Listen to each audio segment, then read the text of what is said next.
জুলাই সনদের ভবিষ্যৎ কি? বাস্তবায়নে কি অনিশ্চয়তা বাড়ছে দিন দিন? নানা কারণেই এমন প্রশ্ন বাড়ছে জনমনে। কারণ এই ইস্যুতে মুখোমুখি অবস্থানে সরকার ও বিরোধী দল।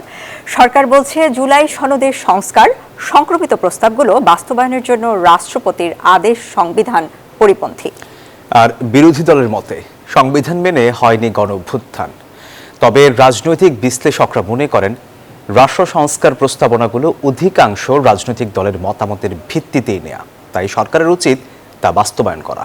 আসা যাওয়ার জন্য রাস্তাঘাট থেকে জুলাই সনদ বাস্তবায়ন নিয়ে উত্তপ্ত রাজনৈতিক অঙ্গন। বিএনপি বলছে সংবিধান সংস্কার পরিষদ নিয়ে আলোচনা হতে পারে সংসদে। জনরায়কে সম্মান দিতে হবে, কিন্তু সেটা সাংবিধানিকভাবে দিতে হবে। এখানে ইমোশনের কোনো জায়গা নেই, রাষ্ট্র ইমোশন দিয়ে চলে না। আর জামায়াত নেতৃত্বাধীন বিরোধী দল গুরুত্ব দিচ্ছে সংবিধান সংস্কার পরিষদের অধিবেশন ডাকার ওপর।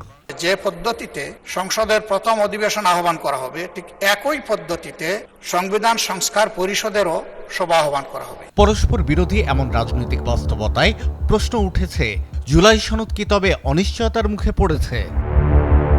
রাজনৈতিক বিশ্লেষকদের মতে এবার জনগণের ভোট ছিল শুধু সরকার গঠনের জন্য নয়, একই সঙ্গে তাদের আকাঙ্ক্ষা ছিল রাষ্ট্র সংস্কারেরও। জনগণ বিএনপিকে শাসন করার ক্ষমতা দিয়েছে, একই সাথে এই গণভোটে আপনার যে 68%-এর উপরে হ্যাঁ ভোট এসেছে, এটার মাধ্যমে জনগণ একই সাথে তাদের যে আকাঙ্ক্ষা, সেই আকাঙ্ক্ষাটাও তারা জানিয়েছে। যদিও গণভোটের একটা নৈতিক জায়গা রয়েছে, কিন্তু সাংবিধানিক প্রক্রিয়ায় আসলে জুলাই সনদ বাস্তবায়ন হতে হবে সাংবিধানিক প্রক্রিয়ার মাধ্যমে।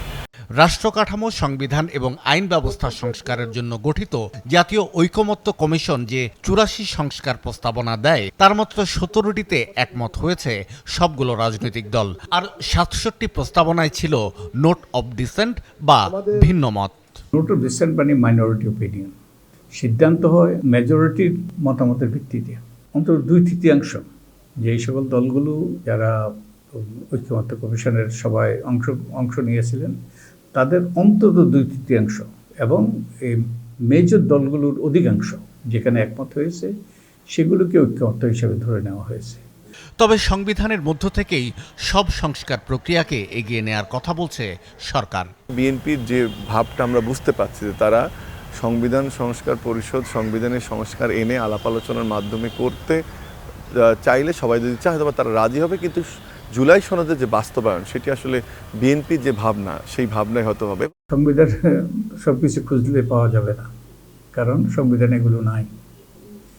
এগুলো গণঅভ্যুত্থানের সৃষ্টি। তো আমি আশা করি যে আমাদের রাজনীতিবিদরা আমাদের জাতির স্বার্থে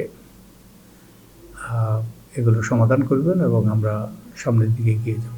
সংসদের বাইরে জুলাই সনদের ভাগ্য ঝুলে আছে আদালতের রায়ের ওপর। সনদের বাস্তবায়ন আদেশ এবং কিছু সংসদ সদস্যের সংবিধান সংস্কার পরিষদের সদস্য হিসেবে শপথ নেয়ার বিষয়ে ইতোমধ্যেই রিট হয়েছে উচ্চ আদালতে। শাহ আলী জয়, নিউজ 24, ঢাকা।